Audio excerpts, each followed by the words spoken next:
Hey, what's up? Andrew Kramer here for VideoCopilot.net, and welcome to another very exciting tutorial for optical flares, and welcome to the Eclipse tutorial. Now, we're going to be doing a lot of things here, layering optical flares and using some of the advanced features, so let's take a look at what we're going to be creating. Okay, so we've got this planet, and it's aligning with the stars, and obviously bad things are going to happen because whenever things get in a line, it's like bad news. Now, why couldn't it be good news is the question. Things are aligning. Oh, wow, look at this. Presents are falling from the sky. Well, it's not going to happen. Maybe. Doubtful. Okay, let's go and get started creating this comp. I love making these tutorials for products because then they're not publicly on the website and it can just be ridiculous. So let's create a new composition, and we'll do 720p here, and we'll make it 24 frames per second. We'll hit OK. Now I've got this moon texture that we're going to be using, and it looks pretty good. And we'll come up here, we'll choose Effect, we'll choose Perspective, CC Sphere. And so it wraps it up pretty nicely. We'll move it here in the middle. We'll go and work at about half resolution. We'll go and scale it up. Turn the radius up. Looking good. Now we're going to animate a few things. So we'll go into the light settings. We're going to move the height over to about right here, -10 or so. Now I want to animate it over about 100 frame period, so that it leaves just a little bit of a border on the side. Looking good. Now we're going to add a fake camera orbit, so I want to go ahead and rotate the planet as well, or the moon as it were. So we'll go ahead, keyframe the Y rotation, hit U, we'll move forward, and I probably just want to rotate it a little bit. I mean, this is just trying to make it look interesting. Now we'll come down here to the shading. We'll turn up the ambient light so we can see the moon a little bit more. But some NASA engineers are saying, well, if the light source was on the other side of the planet, yeah. Why don't you get back to your particle accelerator and do your thing. Now I want to go and create a new layer with optical flares. So we'll create a solid. I'll hit OK. Choose Effect, Video Copilot, Optical Flares.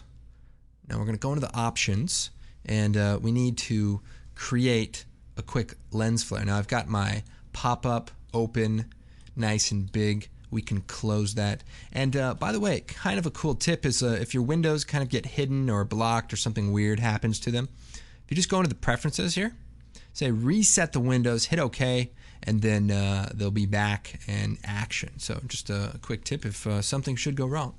Now we're going to create a sun lens flare. So let's clear this, and we'll come over here to the lens objects. We're going to add a glow and another glow.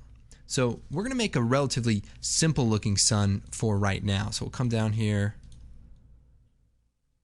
nice and bright.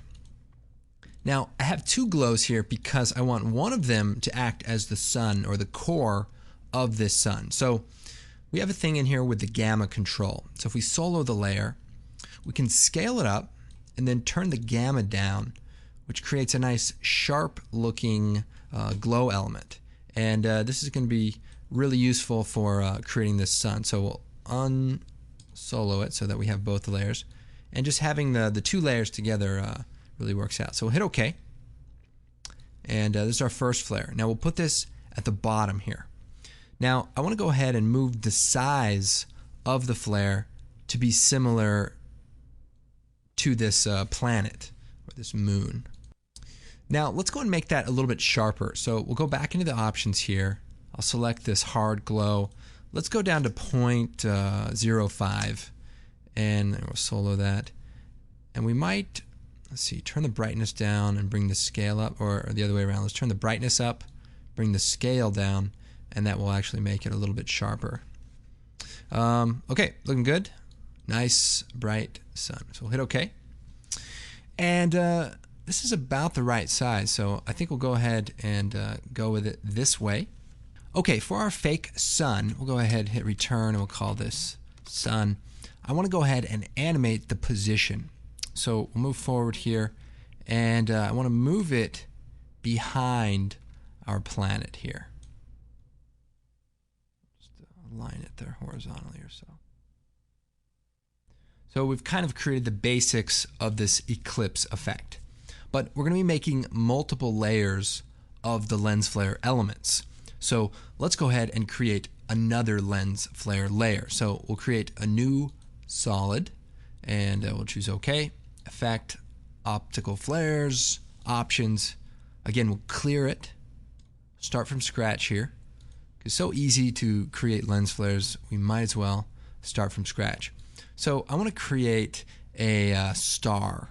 And the cool thing about the streak is it has a replicator in it. So we can change this to 2, and now we have a star. We could also change it to an odd number, and we have a symmetry option here. And if we bring the symmetry down, then we can come over here, let's see, turn the replicator angle up, and then bring the symmetry back in a bit.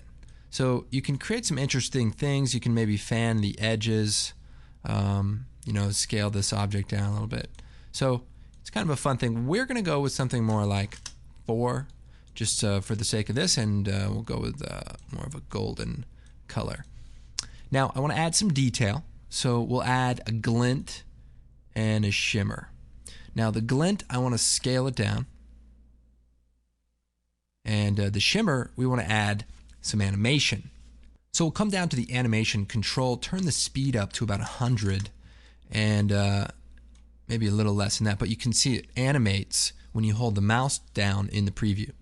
So this is pretty good. I do want to add some multi-iris elements, maybe make them nice and large, and we'll use a sphere, and we'll turn up the smoothness here. Now I'll make it kind of wide, stretched out a bit like that. Now our shimmer is a little bright, so we'll bring it down. We want this star to be a little bit more sharp. Maybe bring the brightness of our glow down a little bit. So that's pretty good.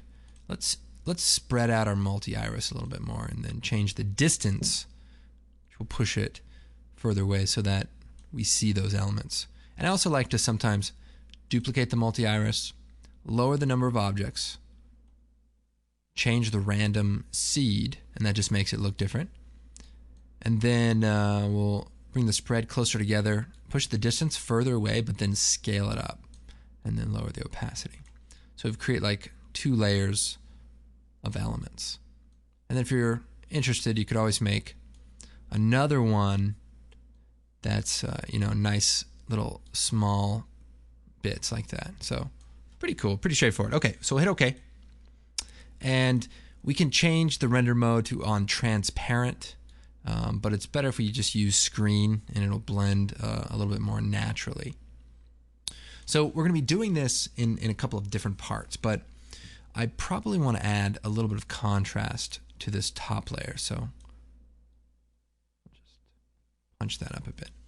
Now we'll hide the sun layer for a moment, and I want to go ahead and animate the position of this flare. So we'll keyframe the position, and we'll move forward, and we want to be very careful that we don't go past that point where the planet ends. Now I'm going to keyframe the brightness as well. So I've just added a keyframe. If you alt-click on a value in the effects control, it'll actually add a keyframe. So we'll bring the brightness down to 0, and then we'll move that over just so it lines up.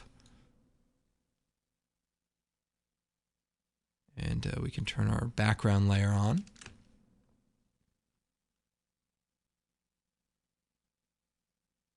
Cool. Now I can take our planet and give it a color correction real quick. Maybe punch up the red, bring down the, make it a little warmer, maybe add a little bit of contrast.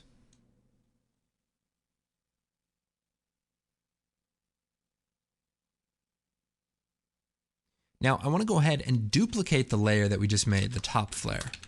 And so we'll duplicate it, Control D or Edit, Duplicate. And we'll put it below everything. We'll go into the options, and we're going to disable any of the multi-iris elements. So we'll hide this and this and this. So it's just the light source. And then we'll hit OK. And if I hide the background, we can kind of see what's going on. What I kind of want to do is make it so that that element stays up longer than the foreground flare. So if we slide it over a bit.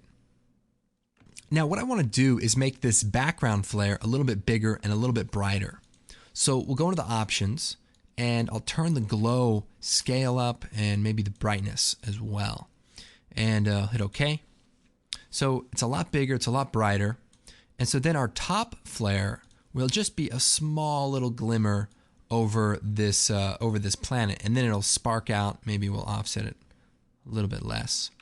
Now we might play around with the position of the flare so that it moves over just a little bit more. So let's keyframe the position. Now that it's behind the planet, it's kind of okay that we do it this way. But we just want it to look like there's a lot of light going on behind the planet, whereas if you just have a flare on top, it doesn't really give you the feel that there's something behind it that's big and powerful. So that's a kind of a cool thing. Now our sun layer probably needs a little contrast, so we'll add a curves here. I mean, we could tweak the flare, but it's probably easier just to go in there and make a few changes. Now let's extend this over and maybe move the keyframes also.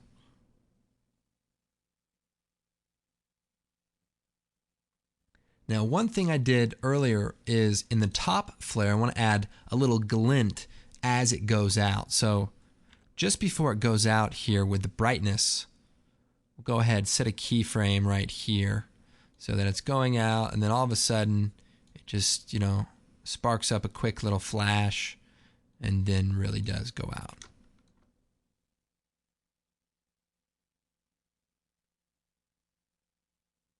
We can maybe move that over a little bit more, and maybe even turn it down at this point so you really sell the idea that it is nearly out.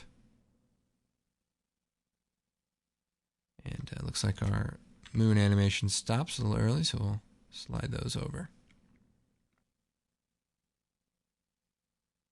All right, this is looking pretty good. We might add some stars in the background, so I could create a solid, choose effect, generate, fractal noise, or actually it's a noise, fractal noise. Could scale it down a lot, turn the brightness down, and you can just see we have like little specks and little stars left over. Looking good. Put this at the bottom here and make sure that all of our layers are screened so that it shows through a bit. And then finally I might add a little bit of contrast on top of everything.